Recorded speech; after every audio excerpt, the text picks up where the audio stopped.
Hey kids, it's time to get some SML podcast all up in that.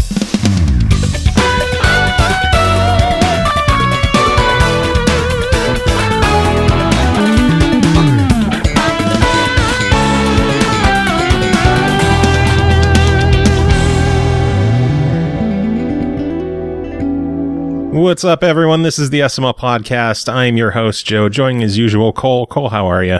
Hi, I'm alive. That's how I am. How are you, Joe? Are you sad you didn't get to do the intro again? No, that's stressful. I don't like doing the intro. What's stressful about it? I was so proud of though, like how well I managed to imitate you with the "What's up, everybody" part. Like I was so proud of myself, and then after that, I was like, "Fuck, I don't know what I'm doing here." Like, yo, what's up? It's your boy here. Make sure to like, comment, and subscribe. We're famous YouTubers, so you can't be a famous YouTuber if you don't say that. Oh man! So how's your week been? My week's pretty good. I got my store launched. Yay! Self-promotion. Buy my shit. Where? ColeMartin.storeenvy.com. Store.what.com? Storeenvy. STORENVY. Ah. Yeah, so you can go, you don't even have to buy my shit, you can just like my shit. And if you like my shit, it helps because it shows up higher in the search engines and then somebody else might buy my shit. What are you selling? Stickers. You're going to whore yourself out. You might as well go whole hog now. Go whole whore. Yeah. Don't go full whore. You can't come back from that. But no, I still stickers and prints of my art projects. Lovely little paintings and watercolors, and I don't know, yesterday I think it was, I was stressed the fuck out and I got out my canvases and acrylic paint, and I hadn't even painted in acrylic in 6 years, and I was like, fuck it, we're doing this. And then I painted a bunch of acrylic paintings and then I let them dry and I scanned them, and now you can buy them. Nice. So it's fantastic. It's like, oh, I drew a thing and it doesn't look like ass. Maybe somebody will give me money for it. I am looking at your things that you have drawn, and I am very sad that there are no dicks. There are no dicks. That's because I'm not sure yet if I'm allowed to put NSFW stuff up. Give me time. There will be dicks. You gotta work your way to the dicks. You gotta ease the dicks in slowly. One thing that I'm pretty excited about is there's the option to set up pre-orders on there, which is something I couldn't do with the other stores that I've been using before because they were always print on demand, and now I'm printing for myself. So my goal this year has been to make my very first coloring book. I kind of wanted to do a safe for work one, but the penis coloring pages have taken over. Yeah, and boy. So it looks like my first coloring book won't be something that I want to show my in-laws. But nice. There is the option to have pre-orders on Store Envy, and so if we make it that far in the production process of the penis coloring books, they might be up for pre-order. That is amazing. That's insane. But the goal is to have them done by December, because that's been my New Year's resolution this year, was to produce my first coloring book. Nice. And it's going to be dicks. The way the good Lord intended. I mean, it's a good Lord of atheists, I guess. Oh, good Lord. Anything else fun with your week? No, that's pretty much it. How is your week going? Mine was stressful as fuck. No, why? Because MagFest rooms went on sale this week. That was actually trending on Twitter, and I was like, oh, so I had a feeling that was what it was. I didn't click it. Yeah. It was much better organized this year, but it was still an absolute shit show. They sold out of the entire Baltimore Harbor within like a half hour. Or not the Baltimore, the National Harbor. I am assuming from stress levels that you did not get the room you were hoping for. Not at all. I did not get a room in the Gaylord, which is the hotel convention center that MagFest takes place in.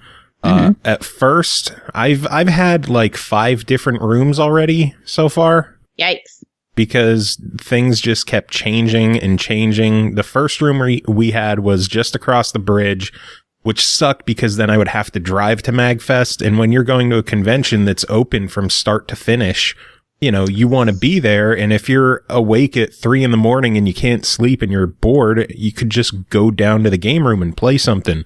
Or go to the merch room and walk around and see who's open and find people to just strike up conversation with. Driving there, you don't really have that opportunity, especially if you're rooming with other people and you're all driving together. Right. Otherwise, like Uber and Lyft, that shit's going to get crazy expensive after a while.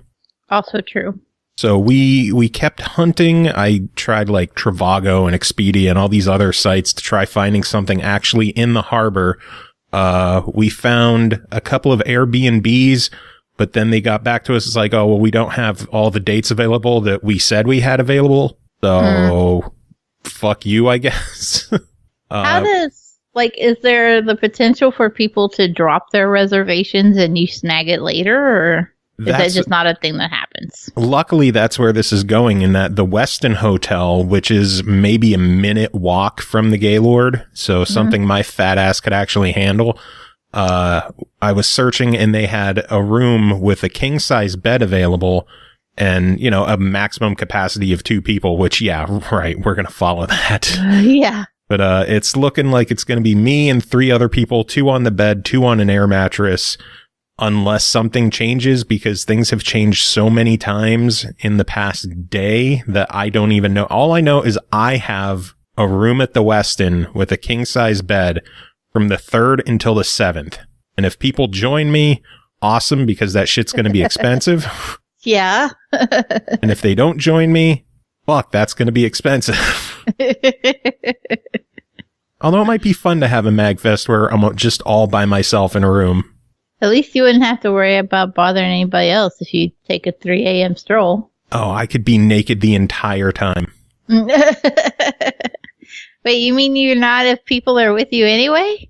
I try to be considerate that nobody wants to see my hairy ass. I have seen the robe picture, though. Oh, you saw the retired Zangief. So, I mean, the rabbit is mad. But, I mean, it's not like, you know, you stay fully clothed the whole time. I mean, that was that I've only ever quote cosplayed twice as that retired Zangief. Yeah. And first off, I can't do it anymore because I don't even have enough hair on the top of my head for a balding mohawk. Like there ain't shit up top anymore. Nothing. Rip. Oh my God, my hairline is so bad. I miss it. You can have some of mine. Now I'm focused on my hair. I'm sorry.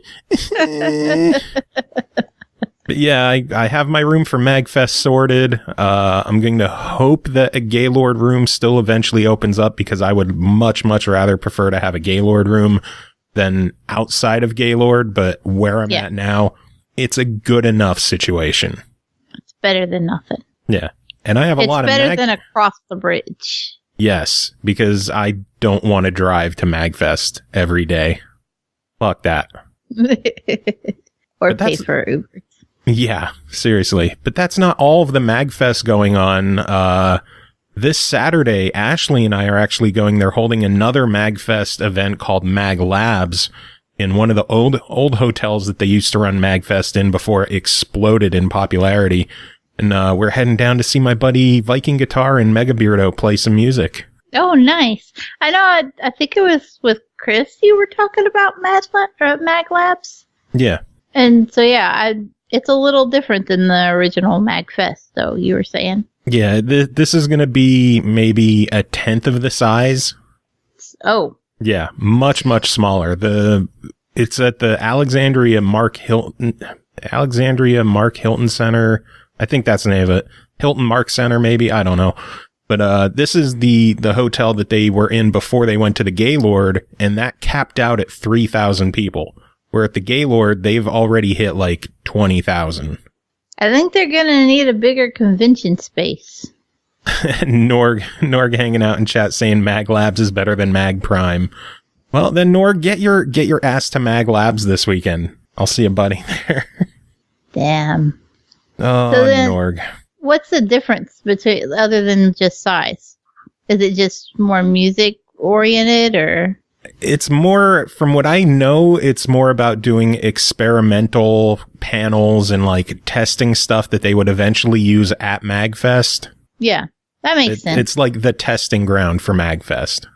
To see how many people hate something before they take it full scale. Yeah, to get full scale hatred. But yeah, that's been my week. Well, it sucks you didn't get the room you wanted, but the rest of it doesn't sound so bad. Yeah, at least I have a room. That's a positive. You know what your week needed, though? Huh. More dicks. It did. Speaking of dicks, there's a lot of crazy news this week. I'm going to go with the biggest news right off the bat. In my eyes, it's the biggest news. I don't give a fuck about what anyone else thinks. It came out just today, Thursday, when we're recording this. THQ Nordic has acquired the Kingdoms of Amalur IP. You were excited about this. You were hopeful. I'm so fucking happy. I think that was just a terms of service violation for Twitch. Nothing was on video. Yeah, I might as well read the press release. THQ Nordic today announced the acquisition of the intellectual property Kingdoms of Amalur and has been finalized with 38 studios based in Providence, Rhode Island. The deal also covers the acquisition of the Amalur based on the abandoned MMO project Copernicus. The acquisition itself is being handled by THQ Nordic based in Sweden, and daily operations will be done via THQ Nordic in Vienna, Austria. So, the only question is, when are we getting a remake of Kingdoms of Amalur Reckoning? I don't know, but how long do you think it would actually take to make a remaster like that? I don't know. That's like the one game I have been begging to come to backward compatibility, and it hasn't shown up yet. Have other THQ games gone backward compatible? I think so. I would have to Google it. I don't know. I'd have to Google it too. And that takes work. Yeah. Yeah, I am so fucking excited about this though. I words cannot fully convey how fucking happy I am with this. Those were some dicks worth speaking of. And yes, actually, there have been THQ games that are backward compatible. The Red Faction game, Stacking, Stuntman. Oh, I forgot Red Faction. Yep. Those were THQ. Frontlines, Darksiders games. The one Panzer Elite Action is only in Europe. Right. They even have a bunch of OG Xbox games. Destroy All Humans, Full Spectrum Warrior, Red Faction 2. Man, they are going all in. Yeah, and they I wonder if that means they will make it backward compatible or if they'll straight up remaster it. My guess is both. They might do something with the remaster first and then make it backward compatible, kind of like they did with the Darksiders games. Yeah. I suspect you would not be mad at that. Not at all. I will gladly rebuy the game and replay through it. Nordic says 2 years minimum on that remaster. I don't even care. I would wait. I would pre-order it if they told me this will not be out until 2021. I'll be like, here's my $60. Just fucking make the game. Make this happen. Yeah, here's my whole bank account. Just, I don't care. I will fund this fucker myself. I think the original release, I dropped like $250 on this crazy collector edition they put out. And that was, had you played it yet? Did you even know you liked it? No. Joe, you might be crazy. Have you ever considered that? Just everything about the game just rung true to me. Like, it looked like what I wanted out of a Fable game. And once I played it, I'm like, yeah, this is what I wanted out of a Fable game. Just something about it. I was convinced from the beginning that this game was going to be incredible. And I was right. Damn. And if you disagree, fuck you. Have you ever looked to see if there are people that disagree? I'm sure there are. Can I go looking to see if people disagree? Hey, if you really want. There is other stuff to talk about, though. So. Oh, well, let's go talk about other stuff then. Okie dokie. Sony has come out and stated the reason there is no crossplay between PlayStation and Xbox or Switch is because those consoles are inferior. His exact words were that, quote, PlayStation is the best place to play, and that, quote, partnered with PlayStation 4 is the best experience for users. So basically, Sony will not support crossplay because they're pompous twats. I'm not surprised at all. I mean, these are the people that wear suits and shit to gaming conventions. So, yeah, that's pretty much the air of undeserved superiority that I would expect from Sony higher-ups. They had a fucking orchestra last year. Not this year, but last year, wasn't it? They had a fucking orchestra playing on stage. Like, they are up their own ass so far that they can't see how shitty they've become. Like, this company was shitty in the PS3 era with like, oh, you're going to want to work a second job to afford a PlayStation 3. Yeah, I remember that. And somehow people have seemed to have forgotten what a pompous, conceited, shitty company this is, and they're only now starting to be reminded that Sony are assholes. They've always been assholes. Look back to when the Xbox One was unveiled and they had the all online only stuff, and they did that video of like, oh, how can you play used games or your friends' games on a PlayStation 4? And it just showed them handing the disc to the other person. Like, how fucking conceited and pompous is that? And everyone's like, oh, this is the greatest thing ever. Fuck Microsoft. They were pricks. They were pricks then. They're pricks now. Sony are always going to be pricks. And they don't care because they're number one right now. They've outsold the Xbox like 2-1. They have an amazing lineup of exclusives. But the company is just toxic, horrible people that don't give a fuck about the gamers that they're selling product to. They don't care. I think that's one of the biggest things that bothers me about Sony, and why I know, like, we joke that I snub PlayStation and stuff on the show from time to time, but really it's their anti-consumer marketing is really what does it. And I'm just like, I don't care, if they have this exclusive or that exclusive. Yeah, it sucks. I'll never get to play Horizon Zero Dawn, but it's so be it. I just can't support a company that makes blatant anti-consumer policies like that. And just is like, well, fuck you if you don't like it. Like, I've been rubbed raw the whole Fortnite thing with Sony blocking any account for that's a third party vendor. Mm-hmm. And they're getting all up in that and preventing people from accessing stuff via a third party. That's too much shit right there.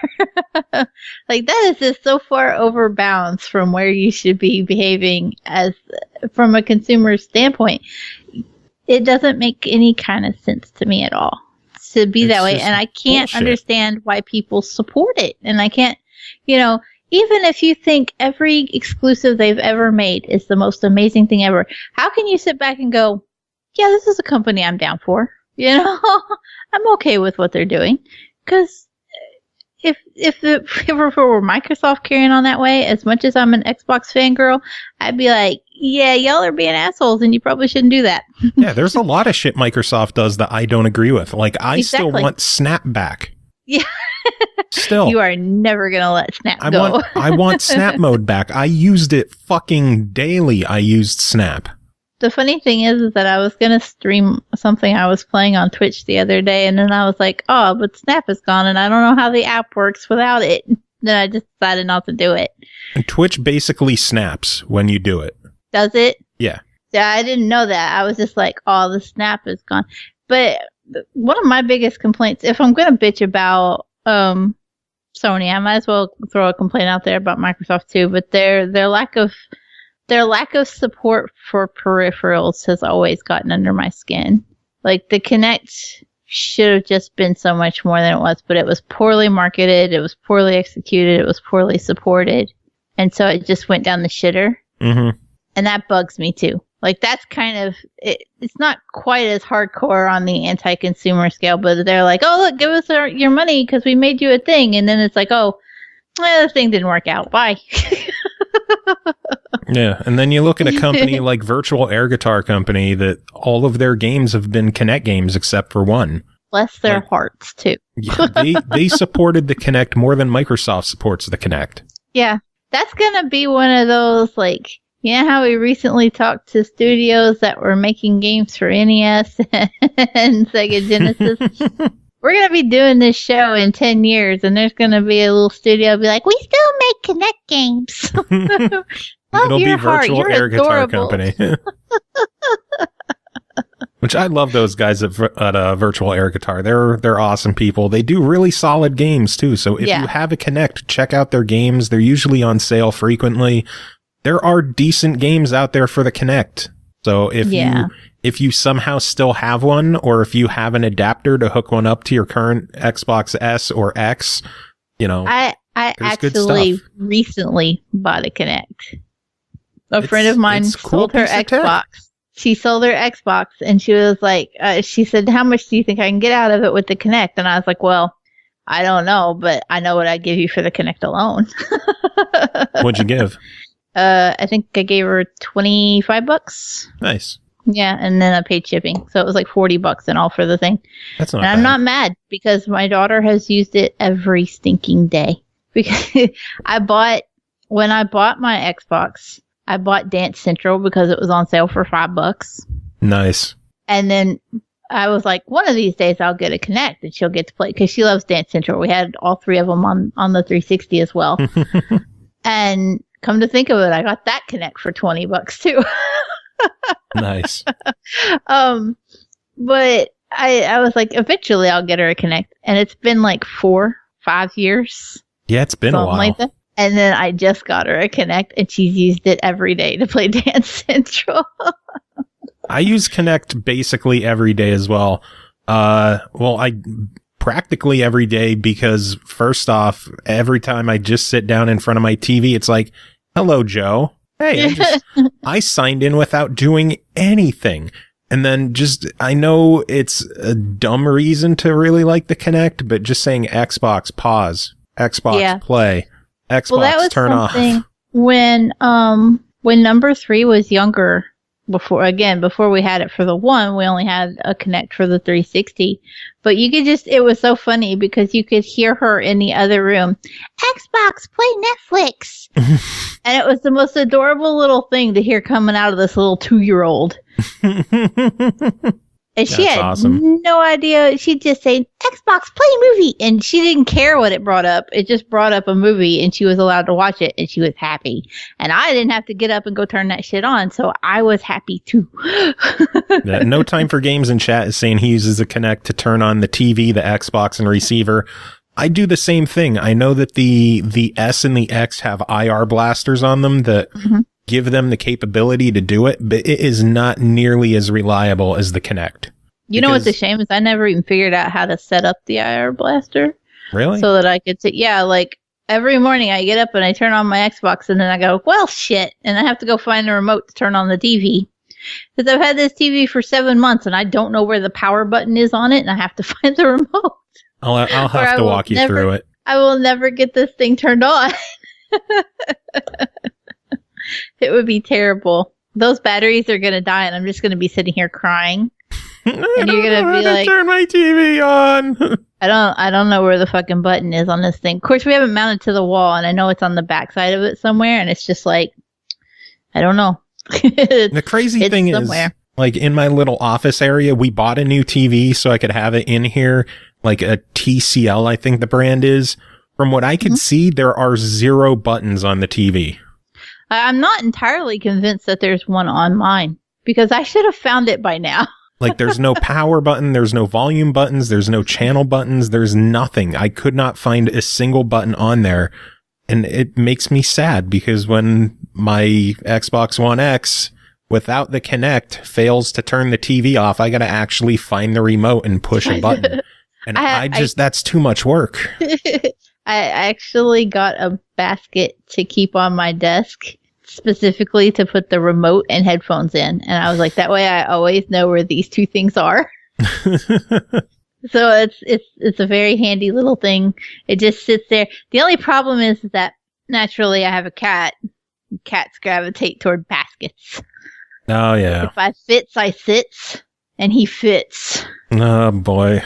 And so, like, I'll be sitting here, and I'll be like, oh, I need to turn the volume up, and I'll kind of blindly reach over to the basket, and I'll get a handful of fur instead of a remote. Well, that's fantastic. And then he just lays there because he gives no fucks because he's a cat. That's what they do. All said, though, the moral of the story is Sony are assholes. Yeah, that was a long-winded way to say fuck Sony. And the thing I hate the most about it is, like, if I want to play Spider-Man or if I want to play Dragon Quest 11, I need to play my PlayStation. Yeah. Like, finally, my Dragon Quest 11 copy showed up today, and I installed it, and I never had a chance to play it because of how busy I was with MagFest crap all day. But I'm staring at the system, and I'm staring at the DualShock, that awful, awful controller called the DualShock, and I'm just, I have to play on PlayStation. Yeah. It hurts. Yeah, out of curiosity, since we're talking about consumer support and all, do you think that PlayStation will make any kind of effort to make a controller similar to the adaptive controller? That's my answer. No fucking way. Why not? Because I don't think Sony gives a shit. You think they would only do it if there was a return on investment in it? If there was significant profit involved, maybe. Because I know when I was reading interviews where they were talking about pitching it to Microsoft, and like most of the higher ups were on board with it, but the shareholders were kind of like the wall. Yeah. And they had to say, look, you're not going to make a return on investment on this specific device. It's going to be an overall thing that it affects. And so that's how they kind of sold it to them. It just doesn't strike me that Sony would fall for that kind of argument. Absolutely not. Or even care to try. I mean, I could never in my life imagine Sony putting out an adaptive controller. Yeah. Which is a shame. No, it's not. Let all those people play Xbox. Fuck Sony. That controller came out this week too, didn't it? It did. And it's so pretty. And I've really enjoyed following on Twitter and seeing all the people using it and all the different videos. And the unboxing videos are so fucking cool because it could be done one-handed. Oh, nice. And it's literally you pull a tab and the rest of the box just falls away. And it's so cool to watch all these different people trying out the unboxing and trying the controller and showing the different peripherals they've hooked up to them and all of that. It's just really impressive. And it's one of the greatest things I've seen in gaming. It's going to stick with me. Are you going to save up your shekels and buy one? I don't know, because I don't really feel like I need one, but I want to support it at the same time. So I'm kind of torn over it because it feels a little excessive to get something like that when, I mean, I obviously have my problems with playing, but it's not something that I can't like just modify regular controllers for. Yeah. That I feel like I need to go whole hog. But then there might be a day where I'm just like, my hand isn't going to do it. And I should probably just go ahead and get one for that day. Be prepared. Yeah, like, I don't know. I mean, there's a day that's going to come where I just legit don't have that kind of control anymore. And I'm still going to want to play games, whether my hands agree with it or not. So maybe that's why the whole adaptive controller thing it's a special place in my heart right now. That's when you just shout out D, shout at him of what to do in games. And he'll just be your hands for you. That happens in so much of our daily life, though.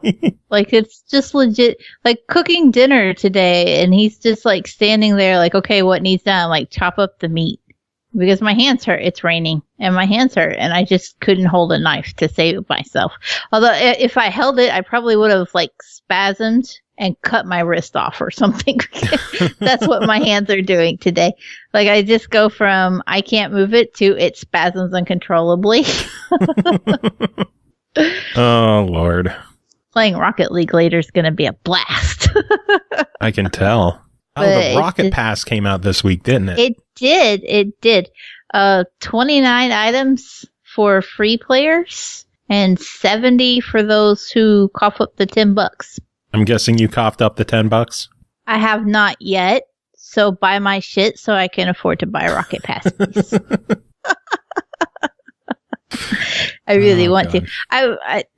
They're doing that whole same thing that Fortnite does, where if you buy the season pass, the Rocket Pass at the end of its season, then you still get all the XP you would have earned during the season. So, like, I'm secretly hoping it goes on sale before the season ends, and then I can get it for stupid cheap and still get all the shit I would have got anyway. Maybe.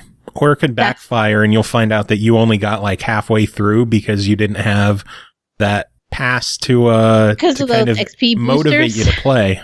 That's and there's XP boosters available as rewards. So what some of the 70 rewards. At the same time though, like I checked out, they released all 70 items. You can see them all on the Rocket League website before you even buy it, which I thought was really cool. There's no, hey, I don't like this item or that item. It's not worth coughing up $10. And I actually was looking, I was like, the car's okay, but not really the strongest showing. And I'm not disappointed if I end up not getting it. So like, I don't know, maybe the next pass will be better and I'll be more apt to cough up for it. But there's new goal explosions. There are. They did a weird thing, and I wonder if they'll keep repeating this pattern or if they'll change it up. I haven't looked to see what the community has had to say about it yet. But basically, like, there's only a couple of new items. There's one new car, one new goal explosion, one new banner, and then, like, they've made 4 variants of that one new car, 4 variants of that one goal explosion. And so it basically is supposed to get like cooler and more elaborate with each version that you unlock. So like, it's not like there's 4 different goal explosions. It's just one goal explosion that's a little more elaborate each time. That gets cooler. Yeah. And it's just like, I don't know. I would, even if I had that one, I would still be using my T-Rex because roar, motherfuckers. Yeah, that's the one I use as well on the rare occasions that I fire up Rocket League. That is the only DLC I have bought so far, and I specifically paid that $2 just for that goal explosion. The fucked up thing is I have all of the DLC for Rocket League. Like all the card DLC that's come out, they're like, oh, it's $2 for this. Fuck it. Why not? $2 for this. Fuck it. Why not? Oh, it's on sale. It's $1.25 for this one. Fuck it. Why not? Fuck it. Why not? I haven't done that. I have not. Like, there just weren't any that kind of screamed out to me. There was a Takumi. That's my main car on Rocket League. I love my Takumi. And so there was one that they had like a DLC Takumi, and I was like, it's okay. But even still, I just like the regular one better because it doesn't have all like the plastic looking parts on it. I just like the Takumi as it is. I got called a Takumi hacker the other day. I didn't even know that was a thing. Me neither. Yeah, it was like, this is just a car. I'm on Xbox. I'm not hacking shit. You're an elite hacker. You got them elite skills, I guess. I am best Rocket League player to ever play the League of Rockets. Pretty much. Anyway, last bit of news I have is that after leaving the Pinball Arcade, it looks like Bally and Williams has a new home. Have you heard about this? No. Bally and Williams have teamed up with Zen Studios, and classic real tables that you normally would have gotten in Pinball Arcade are coming to Pinball FX3. Zen Studios picked up the license, and the classic tables will be coming later this year, including Fishtails, Junkyard, Medieval Madness, and the Getaway High Speed 2, obviously with more to come in the future. I wonder how this is going to be for the relationship between Zen and Farsight. That is a good question. I wonder if they're going to be on friendly terms, because let's not forget, the SML podcast is the only time ever that Zen and Farsight were on a show together. Ball Squad. Ball Squad. Ball Squad. You might have just lost your Ball Squad, dude.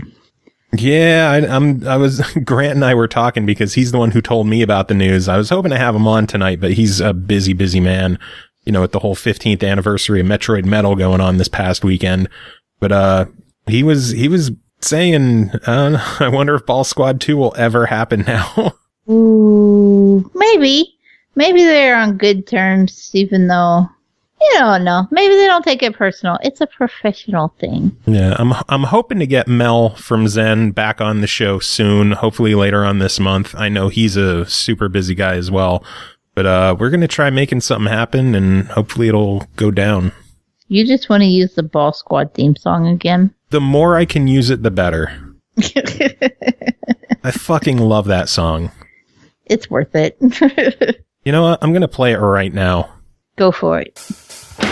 Ball squad, shoot for the skill shot, it's a house ball. Ball squad, shoot the green like a mock shack fly. Mike is the simulator, Mel is the zen.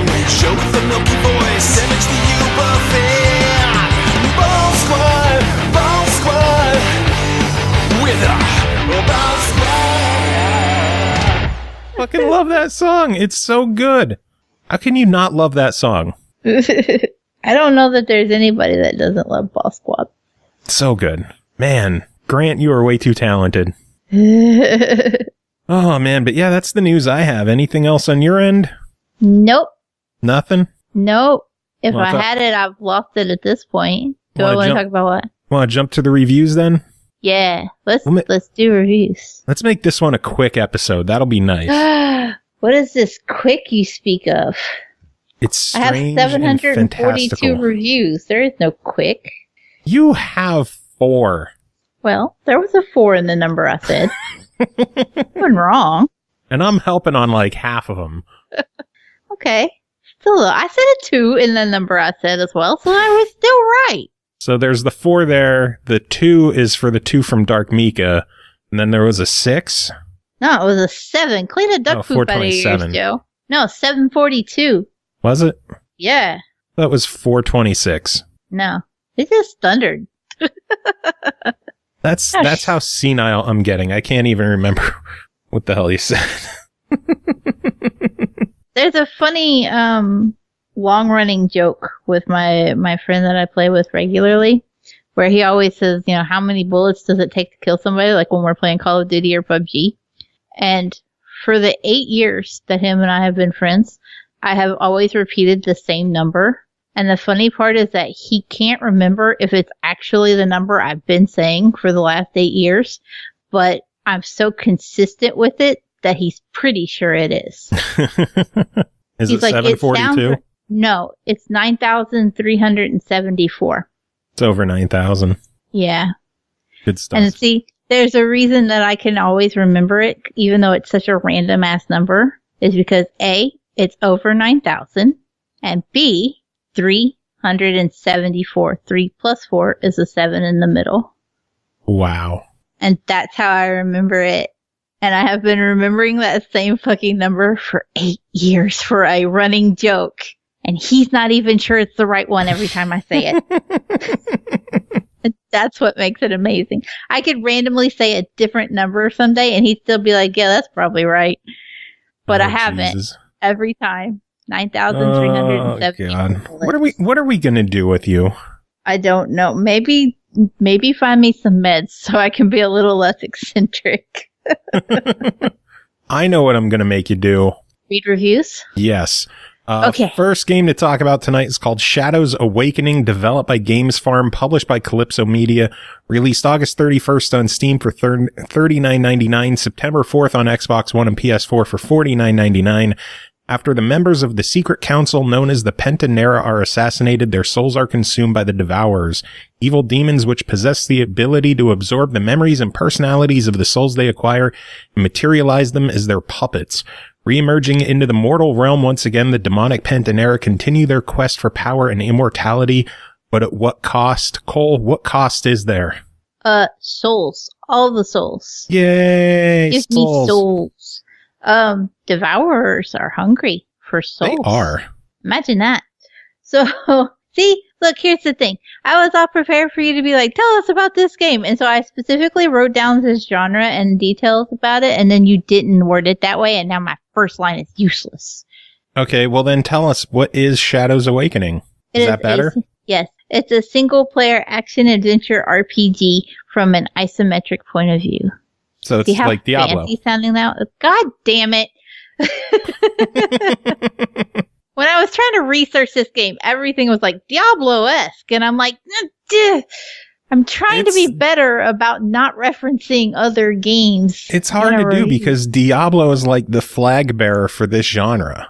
And this is pretty much... But there's a twist. It is not exactly like clone Diablo shit. Because you have the Devourer, and he eats all the souls. But he's not alone. The Devourer is a demon, and therefore he is limited to being in a spiritual realm. So if he wants to interact with the mortal realm, which you're going to have to do if you're going to get through this shit, he needs a puppet. The puppet is basically serves as you picking your class, whether you're going to be like a warrior, a thief, or a mage. It's the general, generic characters that you see in this kind of game. But once you choose your class and you have your puppet, that serves as a secondary character that you can switch to dynamically so that you can go back and forth between the spiritual realm and the mortal realm. So as you're exploring, you can swap on the fly and look at the world from a different perspective based on which realm you're in and interact with it in different ways. And I thought this was just the coolest mechanic. I was so enamored by this ability. Did you just sit there swapping between the realms back and forth? Maybe. Did you know you could do it on the map, too, and see different parts of the map? So Did you know there's an achievement for doing it 10,000 times? I'm probably really close. So close. Because I was really just back and forth. But it's such a neat mechanic, and it really kind of changed the game for me. Because I like these kind of games, but after a while and you play so many, they kind of become cut and dry, and there's not a whole lot of room for adding in new mechanics with this genre. It just is what it is. You either like it or you don't. Yeah. And this was the first time I was like, wow, this is nifty. This is new. I can explore the world a different way. So you basically, I don't know what happened there. So there What'd you break? I didn't break anything. You breaking things. I'm sitting still. It was probably a dog. They're probably trying to break things. Anyway. But it was such a neat mechanic because it lets you be in the world two different ways at the same time. There are certain things that you can interact with as a mortal that you cannot interact with as a devourer. And there are, broken down aspects of the world. Like there are bridges that are broken or doors that are closed where the mortal can't cross them. Your puppet can't get across them. So you simply just switch to the spiritual realm, and the devourer is able to see the world as it was in the past. So they have access to areas that you couldn't go as a mortal. Likewise, there are enemies that are only visible to the devourer, and there are enemies that are only visible to the mortal, to the puppet. So you have to switch back and forth to actually clear areas out. And it kind of gives you replay without actually having to go back to the same area over and over and over. Yeah. You can experience it two different ways dynamically and as you want to. Even cooler on top of that is there's some enemies that you have to defeat them in one realm and then the other. Yeah, that was one of the coolest ones. Was an early little mini boss where you had to use the devourer to destroy the shield, and then switch over to the puppet to actually kill the beast. That was so cool because it took me a few minutes to actually figure out what I even needed to do, and then I did it. And I was like, "Wow, I feel dumb. That took me too long." But it was so neat to actually have to use both characters and both perspectives without feeling like it was a hindrance to actually use them. It added something to the mechanic or to the gameplay with the mechanic rather than it just being a thing you could do. Yeah. 10,000 times. So I really thought that was neat. I did have one complaint about it, and you're probably gonna fuss about the same thing, I would assume. There's a lock-on ability for combat, and combat's pretty simple. It's just your basic hack and slash type stuff. X and Y are abilities that you can set, although you start with one specifically for X. your special abilities with cooldowns and all that. And A is basically just smash all the shit. Yep. But you can use the right stick, I think it is, as a target and target a specific enemy for your shots to go toward, which is fantastic until you're trying to target an enemy and it auto locks onto a destructible barrel. See, did you have that problem? I would have that problem, but I never used the lock on. Yeah. I used it at the beginning when it was like, yeah, click this to lock onto your enemy. I'm like, oh, that's neat. I'm never going to use that. I appreciate that it's there for some people, but I didn't need it and I didn't use it. Yeah. So there's barrels and stuff in the world that can be destroyed for, sometimes they have silver in them or whatever. And then that's all well and good. But if you're in a battle and there's these environmental traps around or these interactive items in the world and you're trying to lock onto an enemy and get them before they get you, which is kind of the point, and you lock onto a barrel beside of them and shoot that instead. And then you have to wait for your cooldown and you're just like, fuck. I'm so glad I used my 30-second ability to whirlwind a fucking barrel. Yep. And it didn't even have any silver in it to make it worth my while. Which happened more often than not. And I was just like, man, that was, I had so much fun exploring everything, but that right there was just like, that's one of those that happens the first time and you go, oh, this is going to be my biggest complaint. Yeah. And it was. I have some complaints as well. First off, loading times could be a bit on the longer side. Yeah, sometimes. I was actually going to ask if yours were longer too, because you're on an X and I was on an S and I legit had to just put the controller down a couple times. Yeah, they could get on the longer side. My other gripe is with how much backtracking there is. I wish it had a better fast travel system. It does have a fast travel though, and I give it points but for it's that. very limited. I would love the ability to warp at any time, and if you can only transport to where those things are, I would understand. But to have to backtrack to wherever one of those are and then teleport to a different one, I just spent way too much time running around backtracking.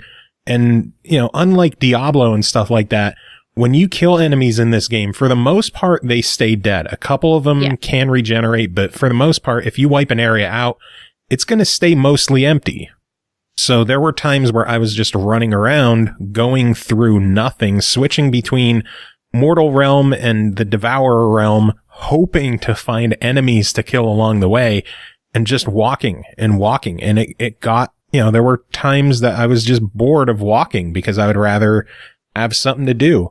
That's why you save your rats. You don't you kill the enemies, but you leave the rats so that you have the rats to kill on your way back through. See, I've seen the rats respawn. Yeah. So they might be the respawning enemies.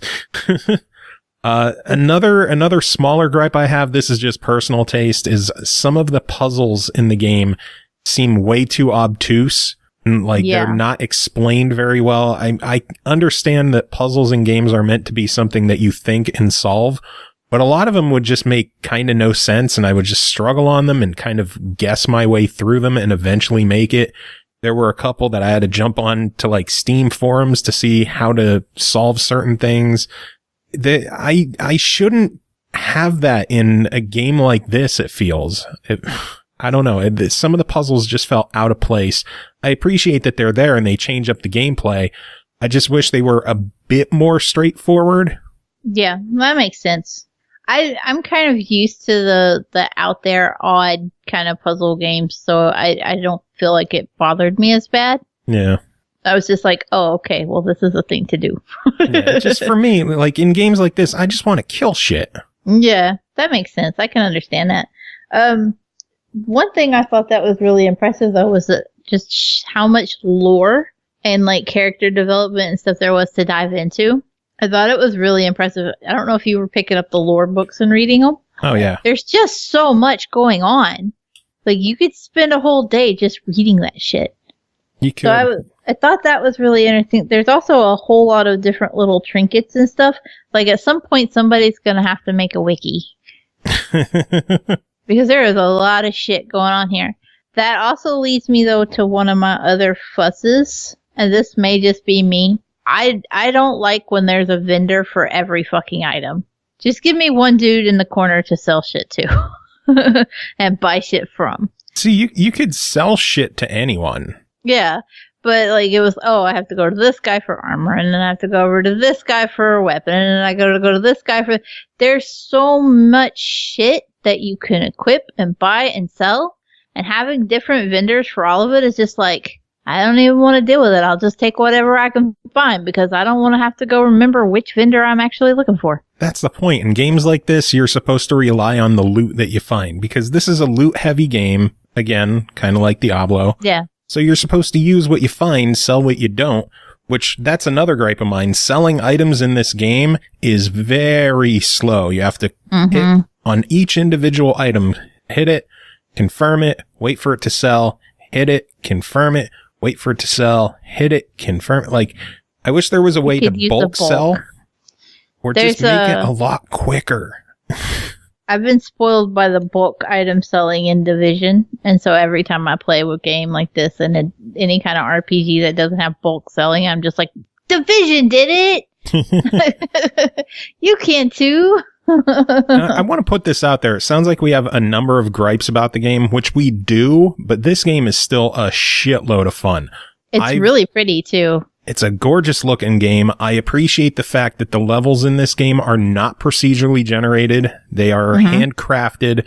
So everything you're doing was done meticulously and with purpose. I like that there's branching paths in the game. There's events you're not going to see in your playthrough. You have to play it a second time and choose different paths or walk different ways to trigger different events. So there's that replayability there.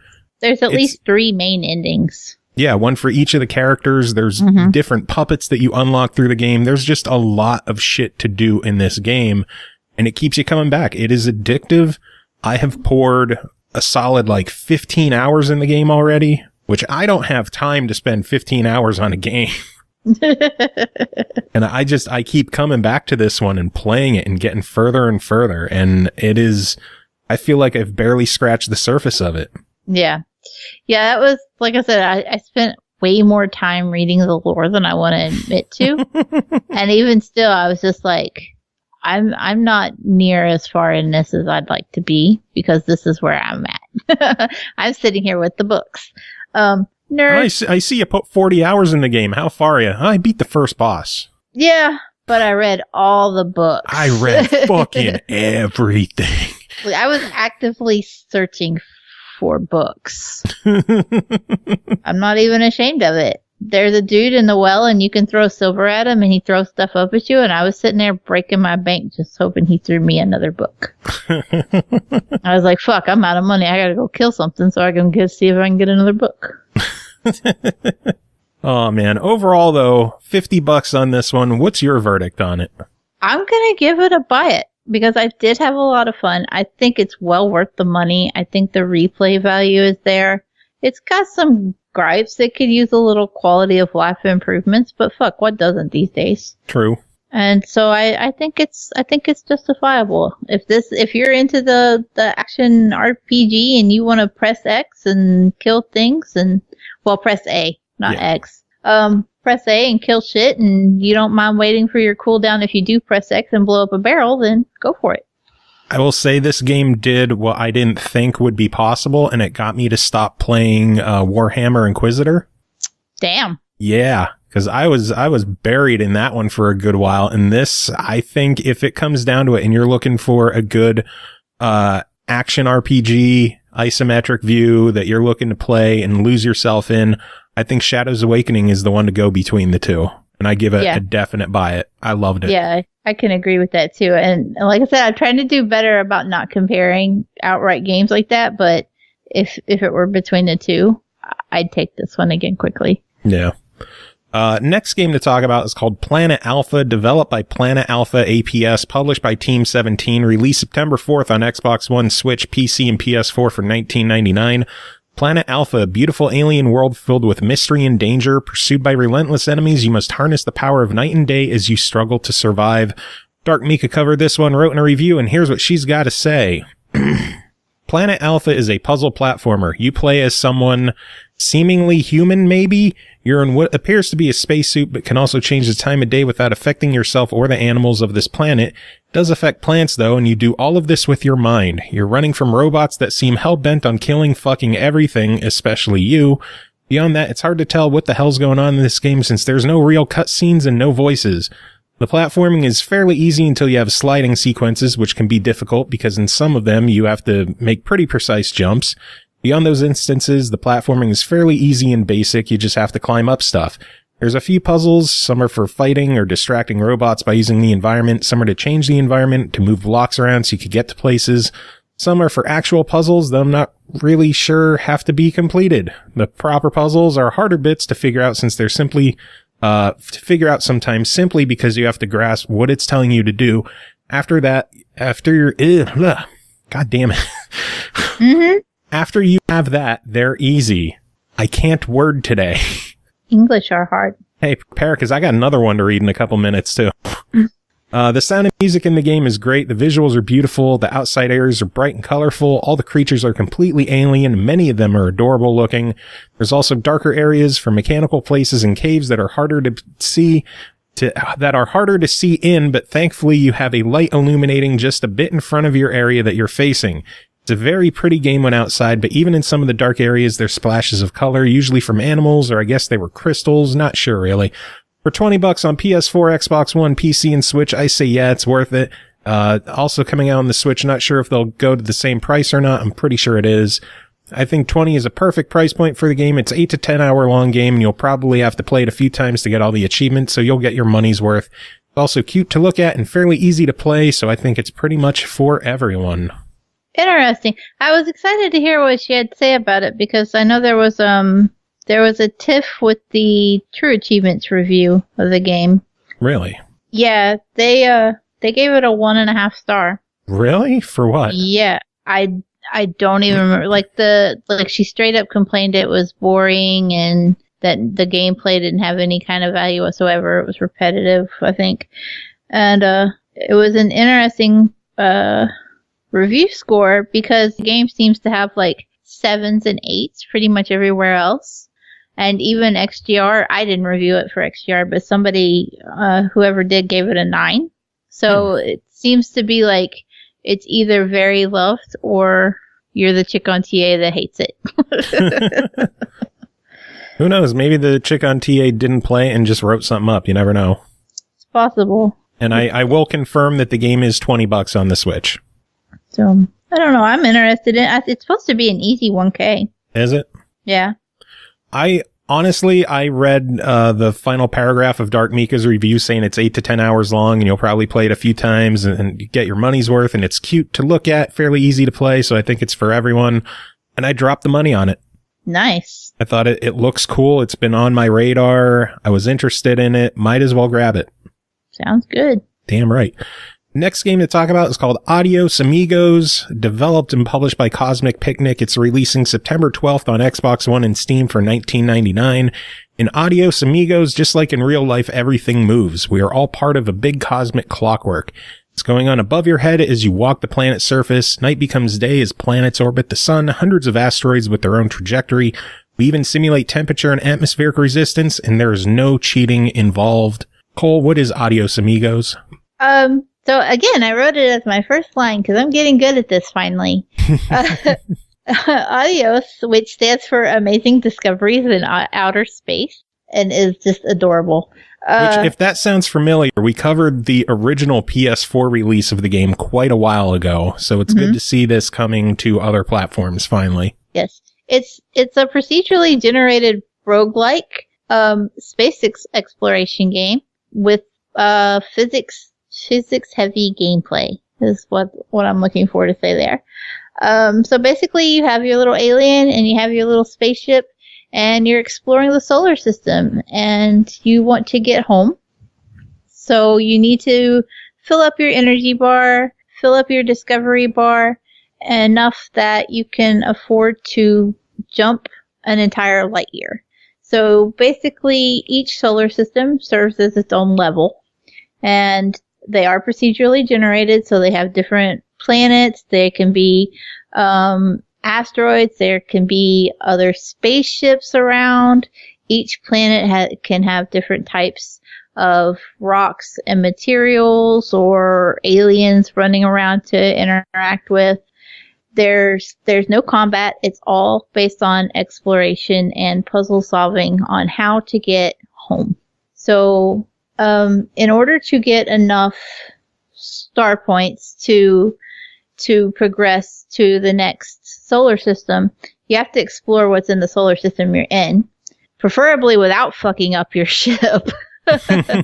Don't wreck. Despite the physics-based thrusters, don't wreck.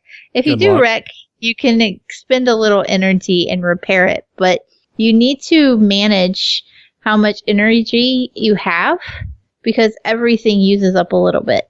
So if you get out of your ship and you go exploring around the planet, you're going to use up your fuel while you're doing that. Or if you have to make repairs, or if your health gets low because you move a rock and it falls on your head, which I did, then you don't want to die. You're going to have to climb back in the ship and use a little bit of the fuel to heal yourself. You need to consider how you're going to manage that resource. But you can't just have an infinite tap of fuel. You have to go find it. So you have to find fuel, to get fuel, to go searching for more places, to find more fuel, so that you can just get the fuck home. It's really, really creative and really well done. It's not easy, even set to rookie mode. I love that there's rookie mode for it. It's just straight up like, it doesn't really shame you, but it doesn't celebrate that you picked that either. It's like, it's okay. This is the mode for gamers who are playing with their parents or their kids. And I'm sitting there going, or myself. I did play with my kids, but also by myself. And I played it on as easy as I could. Which that's a new feature for ADIOS Amigos, is it finally has local co-op so you could play with other people. It does, up to 4 people. I do wish it had online, because I could just see this being a blast, like getting a group of friends together and exploring the different solar systems and stuff. But it was good fun. The controls are simple enough that even my 5-year-old was like, yeah, I'm exploring. And since there's no combat, there's no gore, nothing like that to really worry about. It was very kid friendly. She might not have got all the mechanics of like navigating once you leave a planet and you have to actually go into orbit. It can be a little tough, and we went into the sun a few times. And it was sad, and we started over because it's a roguelike. But she was able to at least pick up and lift off, and I usually kind of left it to her to like, okay, now you can go into jump mode so we can go to the next light, jump a light year and get a little closer to home. She could manage that, but you didn't want her flying around the sun or asteroids or satellites or trying to land. It was a little rough. That's what it was. She's like, hand the controller to your sister, okay? I'll let her do it. And we'll let you send us into the next level. Nice. But I did love that it was everybody friendly. It was easy enough to pick up. And even though it sounds complicated when you're like, oh, you have to find different items and rack up your stars and manage your energy, it was so easy to do that it was just accessible to everybody. It was such a fun little time. And I didn't feel like, any of my kids were out of place trying to play it with me. I didn't have to worry about what kind of content they were getting into because nothing shoots, there's no damage. The worst you do is maybe repair a robot and then steal its energy, which seems a little cruel. Hey, it's survival of the fittest. But, in space, nobody can hear your batteries being drained.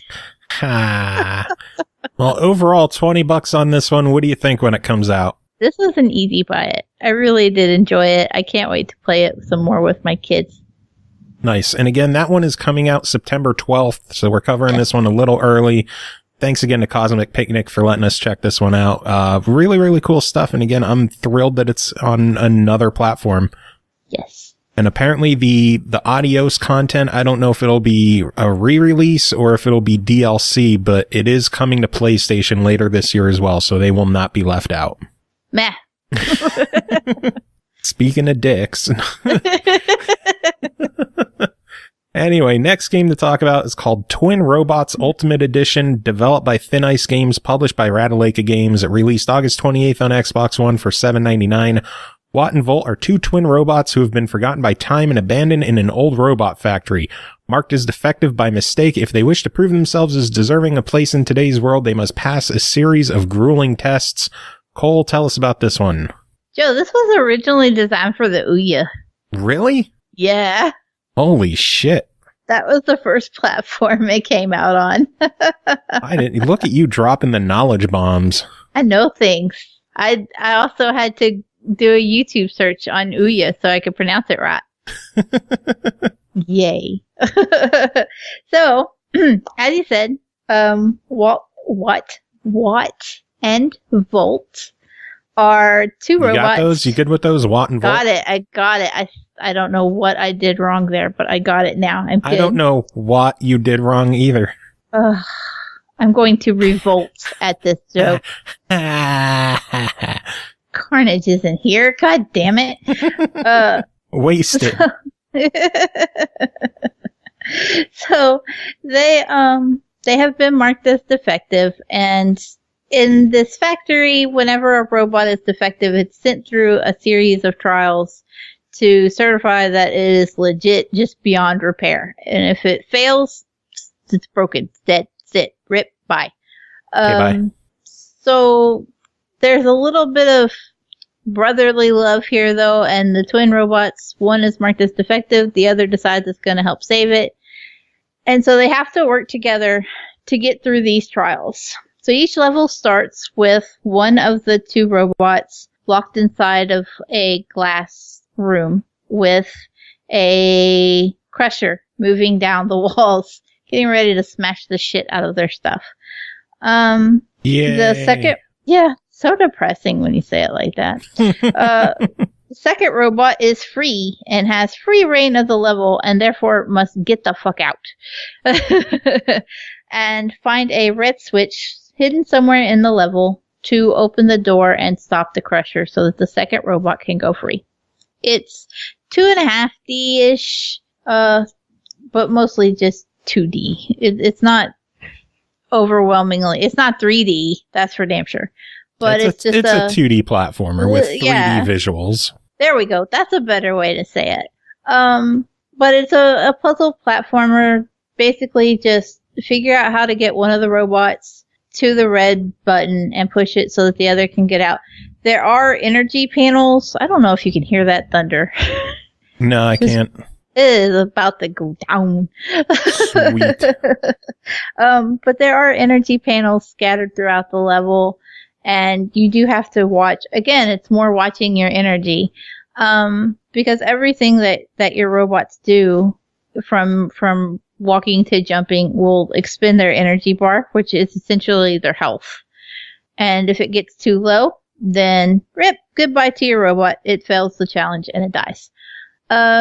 You can, however, share energy between the two robots. So if you've got them both out, of the glass room, they're not in danger of being crushed, but you've got one closer to the end and he's got a little spare health, you can beam it to your buddy by pressing Y.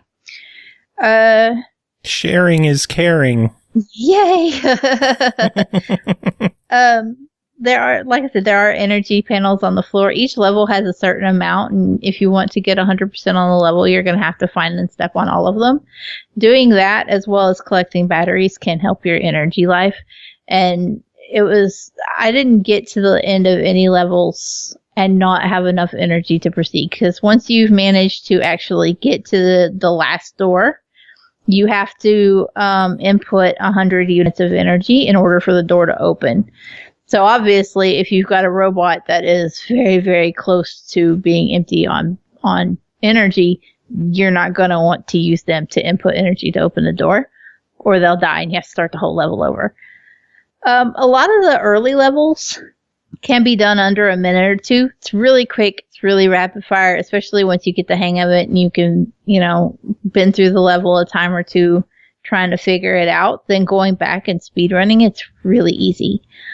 Later levels do get a little longer, and there's not any kind of checkpoint system through them. So if you get one of your robots all the way to the end and then you fuck up with the second one somewhere and jump too many times or fall on a set of spikes, sucks to be you. You're doing that whole thing over. But even still, I thought they were fairly quick and I wasn't really bothered by it. I just know that some people are going to be like, I got to the end and I died because of spike and this sucks. And no, it happens. And it's kind of where the difficulty does start to ramp up a little bit at the end. I thought the difficulty was fair. The controls are a little stiff at times. Sometimes jumping or trying to fall a certain way doesn't always go like you think it's going to. And it wouldn't be such a big deal if it weren't for the fact that every time you try, you're expending energy. Yeah. Sometimes you can't afford that. But it just felt a little stiff from time to time trying to actually make it from one platform to another. But it wasn't an overwhelming, like, oh, every time I jumped, they just wouldn't do it. No, it was just here and there. It just didn't feel like it went the way it should. Yeah, I picked the game up myself, and there were a bunch of times I felt that I jumped onto a platform, but instead I jumped on the edge of the platform, and when I jumped again, I wall jumped the other way that I wanted to go. Yeah, I had that happen too. And it's just a matter of, like, kind of just getting used to the fact that that's a possibility. Like, the more it happened, the more I learned how to avoid it. But I didn't find it anything worth, like, going, oh, this game sucks. It was just, it's an inconvenient thing. But otherwise, I had a lot of fun. I was flying through the levels ridiculously quick. And even going back to a couple of them and getting... I heard that one, yeah. Heard that one? Ooh, I'm scared of storms, by the way. Nice. Well, then $8 on this one. Let's get through these last couple ones as quick as we can. This was really fun. I give it a solid try. Obviously, it's not going to be for everybody, because it does have a little bit of the clunkier controls when it does do what it does. I was okay with it, but I know there's other people that it's really going to bother. So I just give it a try it, but I had a lot of fun. And if you're into puzzle platformers or you like to speed run, or you like to spend your time, looking for the little collectibles that are hidden in a level like that, you're going to enjoy yourself. Nice. I agree. Definitely a solid try. Enjoyable game. If you like achievement points, you can get a couple hundred fairly quickly in this game. Yep. I'm still really early in the game. I think I'm only on like level 7 or 8, something like that, and I already have 400 points. The one thing that did bother me, and I should have brought it up, but when we were talking about the game being 2D versus 2.5D and all that, every level looks kind of the same. It's very recycled. It all takes place inside of like a factory, and it's all very industrial with pipes and stuff like that. And it never changes. I can understand that, though. You're in a factory trying to pass tests. Yeah, it makes sense. It's just that if you're playing for a long period of time, you can be like, wasn't I just here? You never really feel like you're going anywhere. Yeah. But otherwise, I had fun. Good stuff. Next game to talk about is called Elea Episode 1, developed by Kyodai Ltd, published by SOEDESCO, released September 6th on Xbox One for $12.99 and out of Steam Early Access for $9.99. Experience the surreal story of Elea in this episodic first-person sci-fi adventure. You play as a space scientist recovering your lost husband. Venture out on a curious interstellar journey full of devastating memories and startling secrets. Another one from DarkMika, so let's see what she's got to say on this one. And hopefully I could read it without, stumbling too much. Good luck. Maybe I need glasses. I don't know what's wrong with me. Maybe you need alcohol. Very, very possible. See? I'm full of good ideas. Wonder if we have any. Anyway, Elea is a walking sim with some basic point-and-click obstacles in it. You play as Dr. River Elea something. She has a long name. You're living in the future. Mars has been colonized and we're looking for a new Earth. Well, some of us are, namely your husband. And he just has to go and get lost on the planet with the rest of the crew without any SOS or anything. And the space agency in their infinite wisdom decide to wait 13 entire years before they send anyone to go figure out what happened, because you know that's totally responsible. Oh my God. You pull some strings and, well, don't you know it, you're on the ship with a complete conflict of interest problem, but hey, it's all good. I love her synopsis sometimes. The game is fairly short. It's part 1 of a planned set of 3 to come. It'll take you 7 to 8 hours to beat it. After that, to beat it again, maybe 2. The puzzles are pretty quick to solve once you understand them, but there are a couple that aren't easy to understand simply because you're not really provided any information. Music is good, the ship, lighting, etc. all look great. People, on the other hand, they don't move naturally at all. I wouldn't quite call it robotic, but it's just not right, and visually they all look a bit off too, which might just be a me thing, I'm not sure. The only real gripe is how short it is and how little story there is. You're on a ship looking for your husband, but you're the only one that really gives a flying fuck about that. The end, that's the total of this story. All the gameplay is mostly fetching and figuring out puzzle after puzzle, so you can hopefully get some more story. The amount you get never feels like it's much of anything, though. However, the game does look beautiful, and there weren't any big issues. The controls flowed pretty smooth, so I have hope for the next game that they have good structure and everything's fairly stable all around. My major hope is that they put some serious story meat on the bones of this game. There are also some serious photosensitive issues with the game, which they announce at the start of the game. Most of the game is good, it's just a couple select areas where it's not so good. For $15 on Steam, Xbox One, and PS4, I say wait a bit for a sale or till the second game comes out so you can see if it has more meat to it. Gameplay-wise, it's okay. I'd go 5 to 7 for it. If it had more story to it, some real meat to the game, I could have gone the full 15, but there's so little there that I can't justify it. Hopefully the second will solve this issue, but as it stands, wait for a sale. It's worth getting, just not that much. Which is weird. Her notes say 15, mine says $12.99, and Steam is $9.99. So, that's always fun. Huh. Now I gotta look this up and figure out what the hell's going on. Yeah. I don't know. Maybe my shit's all fucked up. That happens. Get your shit straight, Joe. Get my shit straight. I'm trying. I really am.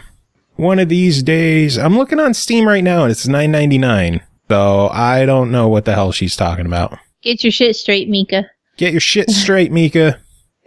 Maybe she's talking the deluxe edition might be $15 because that comes with the soundtrack, which is normally $5. Maybe. I don't know. But on Steam right here by Elea, $9.99. So I don't know. Anyway, next game, Dead Age, developed by Silent Dreams, published by Headup Games, released September 5th on Xbox One for, fuck, I didn't get the price of this one. Oh, shit, let me see if I can find it quick. Dead Age, Xbox.com. Good job, Joe. Son of a bitch. I usually look over all of my notes before anything, and I'm like, oh, do I have this? Do I have this? Am I missing anything? And I already have it, so it doesn't show the fucking price. Son of a bitch. That would be my problem, too. Oh, my lord. I guess check Steam. See what it is on Steam. I dropped the ball big time on this one. Apologies to Head Up and Silent Dreams. I am loading up in an incognito window that it is $14.99. So yeah, Dead Age, developed by Silent Dreams, published by Head Up Games, released September 5th on Xbox One for $14.99. Just after the zombie outbreak, you were fortunate enough to join a group of survivors and hole up in their camp, but that doesn't set you out of danger.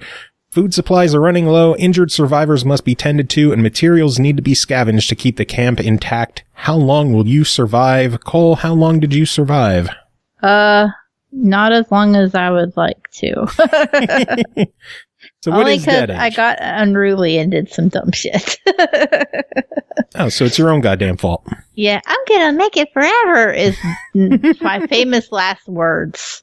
So the game is basically it's basically a survival strategy kind of game with RPG combat elements. Does that make sense? Turn-based RPG. Yes. Yeah, that's what we got going on here. I don't think I've ever seen turn-based RPG for a zombie survival game like this. Maybe it's out there and I just missed it somehow, but it was so quirky And I had so much fun with the combat. I was like, I didn't know I wanted this, but I wanted this. See, maybe you should play more RPGs. You might like them.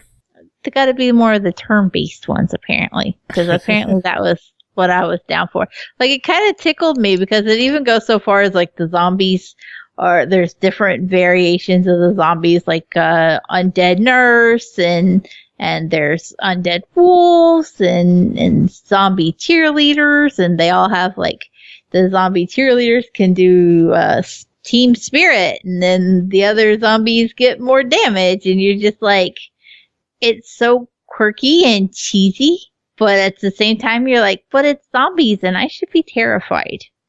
And I just had fun.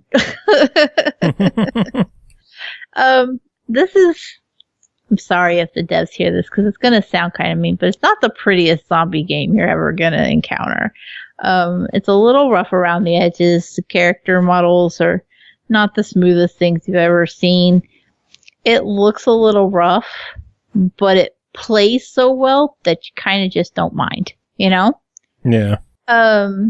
When you're not taking turns from an RPG standpoint and choosing whether to bash the zombies in with your club or to actually waste your ammo on them, you manage your camp and your characters from you have kind of like a tabletop with a book that serves as the cantina where you can go to talk to everybody and get quests. And then you have a map where you can choose where you're going to go to scavenge for materials or to complete quests at. Your book also has the areas where you can go to decide jobs for other members of your camp. You can see how much food you're rationing out, how much you need, how much you've got, where it's going to go. If you decide to assign somebody to a job, you've got to consider how much food it's going to take while they're serving that job compared to how much you're already going to use during the day just for the amount of people you have. There's a lot of micromanaging. You have to manage your materials and your tools. You have to decide if you're going to interact with certain merchants who come by, or if a stranger shows up and says, oh, hey, do you have extra food? Do you have extra medical supplies? Are you going to help them out? It all basically gameplay wise comes up as like events that you just choose solutions to. And then you'll go, with each day, you'll open up your book, you'll choose, okay, I'm going to go to the highway, and you'll have, again, more turn-based events. It'll pop up. It'll say, okay, you're going to interact, you're going to have a fight against these kind of zombies, and you have a few minutes to get your shit together. Do I have the kind of ammo for that? Am I going to take on this fight? Am I going to flee?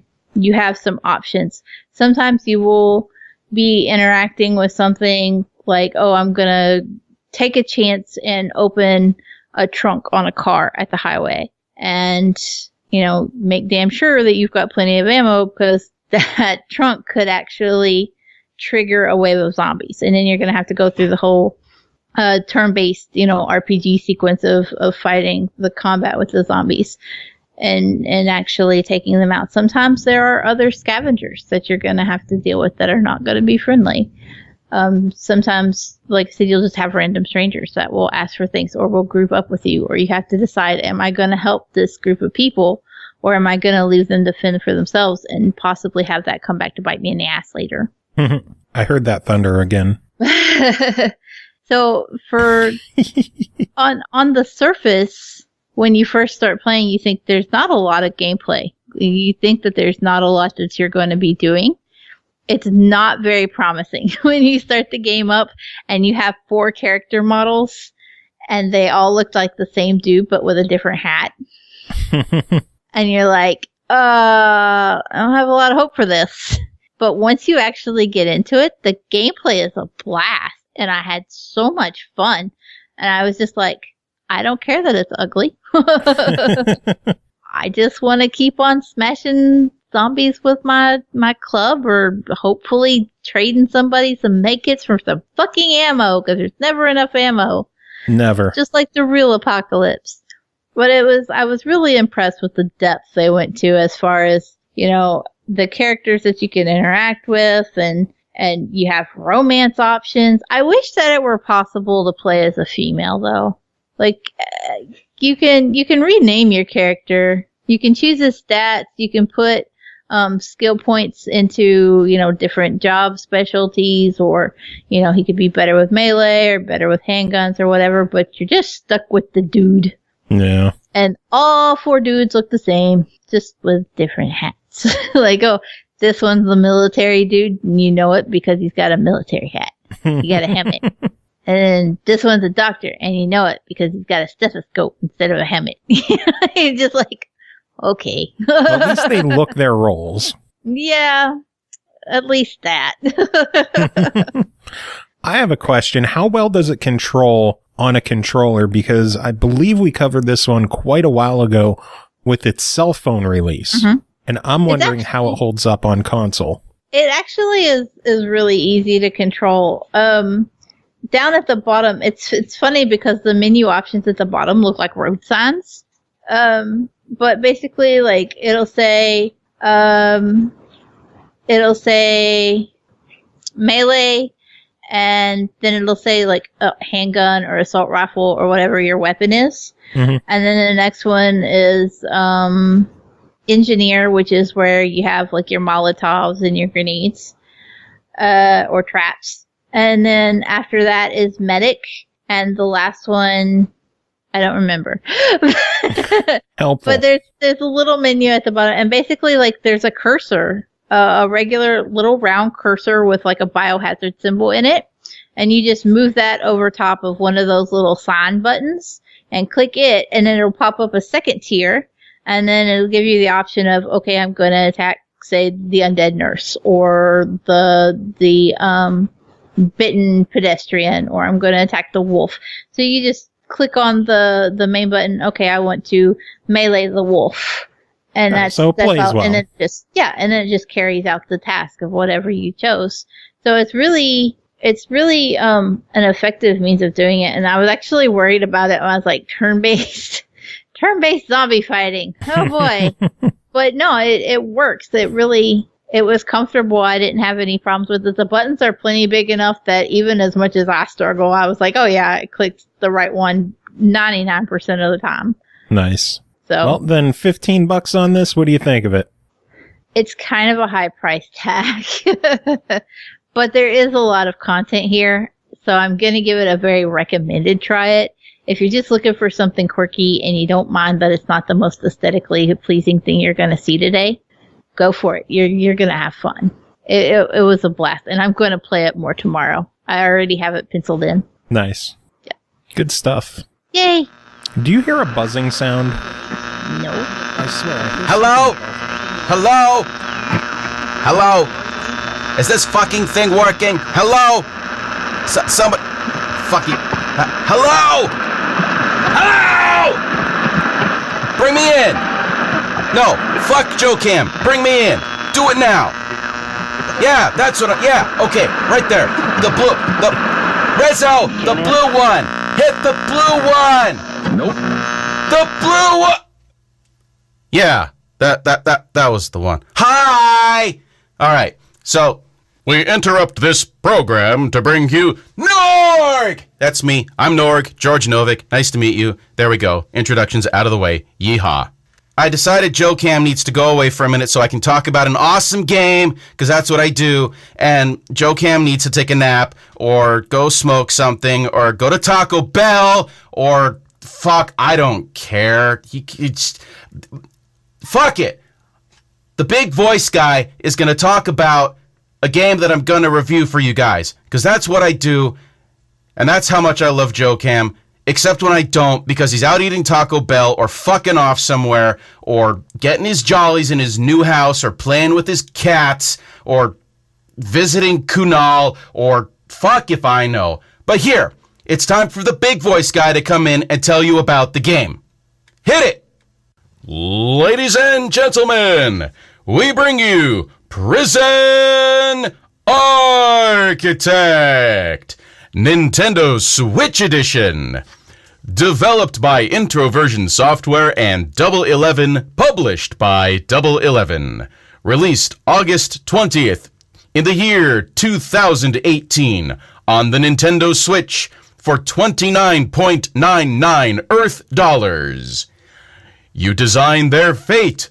Acting as both architect and governor, you control every detail of your prison, from building new cells and facilities to hiring staff and creating reform programs, all while dealing with informants, contraband smuggling, gang warfare, full-scale riots, and more.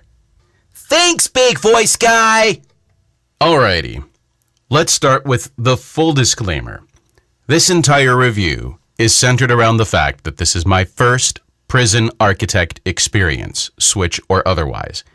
I have not played it on any other platform, so I won't be comparing to how it runs or does not run on any other platform other than the Nintendo Switch.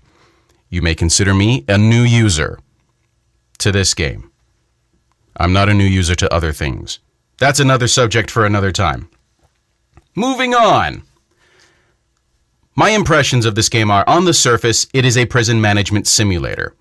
And that's pretty much end of line. But when you start to peel back the layers of the skin, you discover that it's a little bit more like Orange is the New Black meets Dwarf Fortress. Maybe not quite as deep in gameplay mechanics as Dwarf Fortress. Having said that, there is nothing out there that is as deep in gaming mechanics as Dwarf Fortress. I challenge you to find me something that is more deep in gameplay mechanics than Dwarf Fortress. And then please let me know so that I can actually try it out and find out what the dealio is on that. So, Orange is the New Black meets Dwarf Fortress. It is, well, let me back up for a second. My experience thus far with indie games or independently developed games, because I feel like indie game might be some kind of racial slur, they tend to fill their content and games with some degree of humor, even if it's dark humor, even if it's black humor. There's always something kind of funny going on, with rare exception. By and large, there's some kind of humor or comedy because humor and comedy keeps people staying and wanting to play their games and such.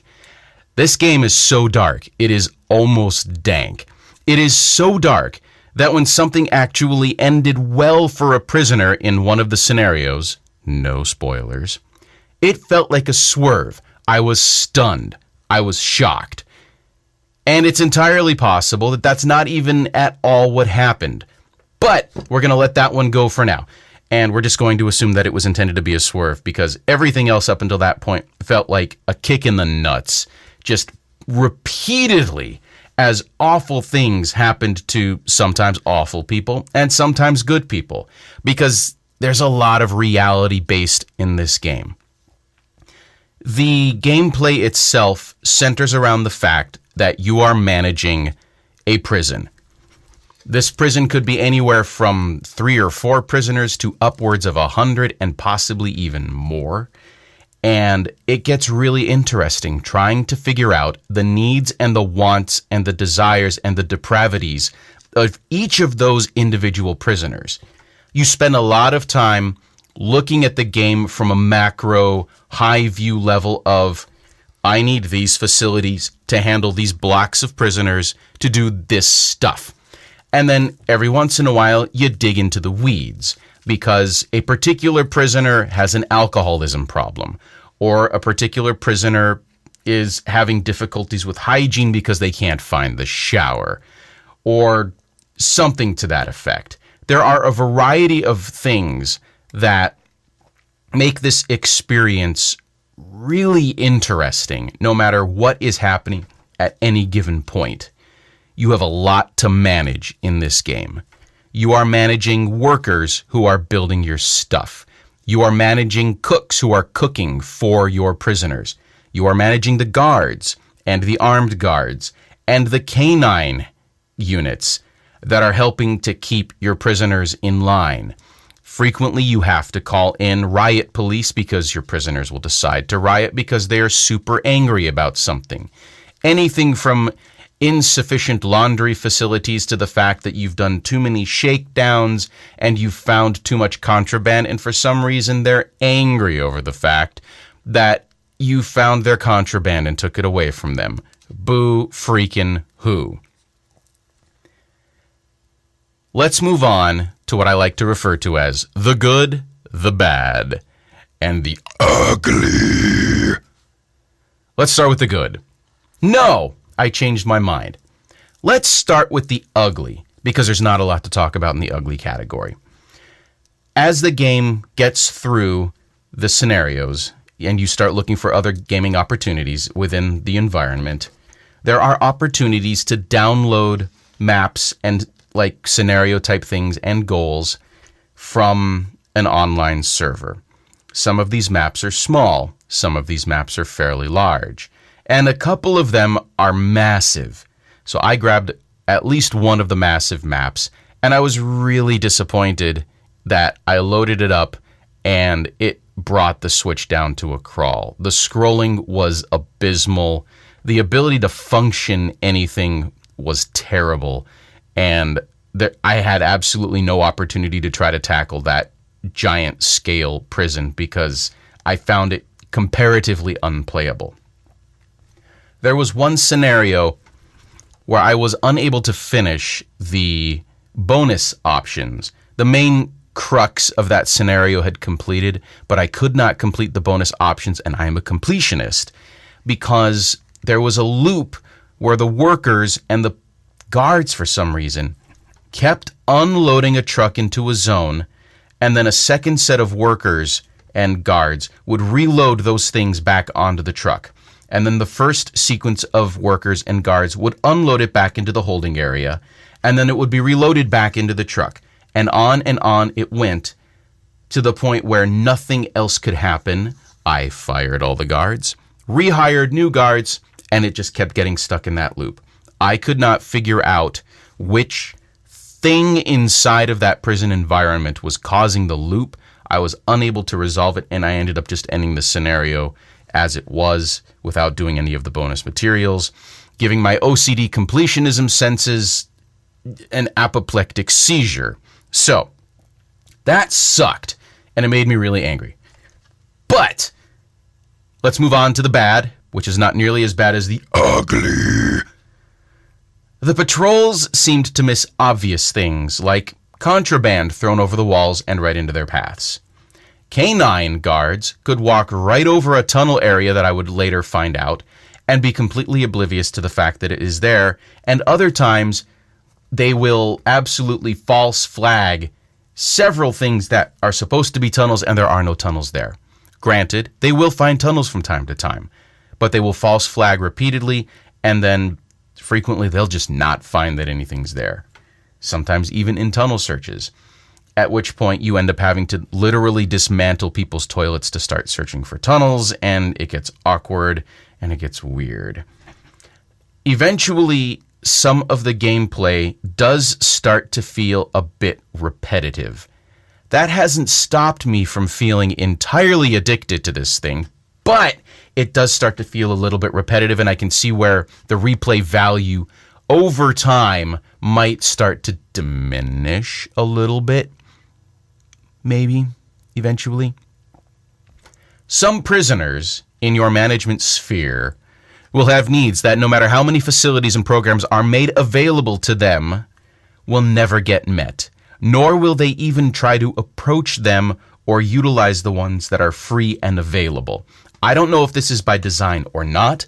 I don't know if these prisoners are just clinically depressed, but if one of their concerns is alcoholism and you set up a program for people with alcoholism, they won't approach it. They won't even try it. They are hell-bent on staying alcoholics, and I can't do anything about that except keep locking them up in solitary when they get caught with alcohol. That's a bummer. That's a real bummer. It's also probably a little bit too close to reality, but it's a bummer. Now, let's talk about the awesome things that were in this game. This game is addictive as all hell. Like, I can't even start to describe exactly how addictive it is, except to go back and once again compare it to Dwarf Fortress. Because every time I make the mistake of reloading a new version of Dwarf Fortress, there goes a month. I am not kidding. I cannot put the blasted game down. And I am in that boat with this game right here, right now.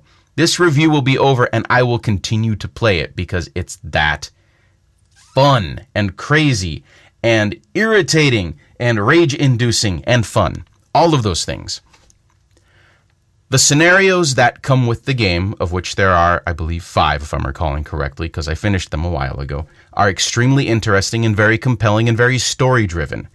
And they do a fantastic job of introducing you to all of the mechanics and the options and the things that you can do in a scaled-up way that allows you to feel comfortable with what ultimately would be an extremely overwhelming level of detail that if you were just thrown into the deep end would probably take longer than is comfortable to really dive into and want to stay in there. The post-scenario opportunities, as discussed before in the Ugly, are actually pretty huge. I have played through several downloadable smaller scale maps and found them to be very interesting and very fun. The growth and discovery of tools in the game is extremely well paced, as I mentioned before. You get to learn about how all of these things work, and then eventually you do get thrown into the deep end where you're going to find that there's a lot going on, and it's fun to figure out what is next and try to figure out the solutions to some of the problems. And many times there are multiple different angles to approach the solutions, and that's fun too. So, at the price tag that this game comes with, the question would be, would you try it, buy it, or forget about it? And I think I've done a fairly compelling version of absolutely buy this thing. Holy crap! This is one of the most fun games I've played on the Switch, and I am not kidding. If you do not like simulator-style games, that may give you pause. If you do not like managing stuff, that might give you pause. If Call of Duty is your only jam in life, this game may give you pause, but at the very least, you would want to try it out. If you have any kind of brain cell, this is the kind of game you need to get your hands on and really dive into. Be warned, there's not a lot of humor in this game. This game is about as real as it gets, and it's absolutely worth the experience. I highly recommend it. So now that we've covered all that, I suppose I should probably let you get back to Joe Cam and his little show, the smarmy, mediocre lizard breath podcast or some shit. Anyway, I'm going to chill out of here. I'm going to let Rizzo hit the other button. No, Rizzo. Mr. Pop. Dick. Not the blue button again. Hit the red button. The red button will give us Joe Cam. No, you already hit the blue button. It doesn't do anything anymore. You fucking moron. Hit the fucking red button. What the hell it is? I don't know. That is insane. I think you've lost your mind, Joe. You don't hear anything. I don't hear any buzzing, Joe. It's all on you, man. Oh, fuck. Whatever. Anyway, that was a really good conversation we had. I didn't know you thought that way on the subject matter, but, you know, what are you going to do? We have differing opinions, and that's just how life is. Sometimes we just have to fight it out, and I tell you to fuck off, and then we move on. Yeah. Fuck off, Joe. You can only do so much. You can only do so much. Yeah. But I am going to respect your opinions and understand your opinions, but I don't agree with them. I'm not going to respect your opinion. Well, fucking I'm a whatever, bitch. Then. I get to be that way. If I didn't need you so much, you would be so fired right now. Anyway, that is it for this episode. Yeah, that was a fun episode. Things got a little crazy there, but it was good. Good stuff. You have any final words? I'm not mad about it. Buy my shit.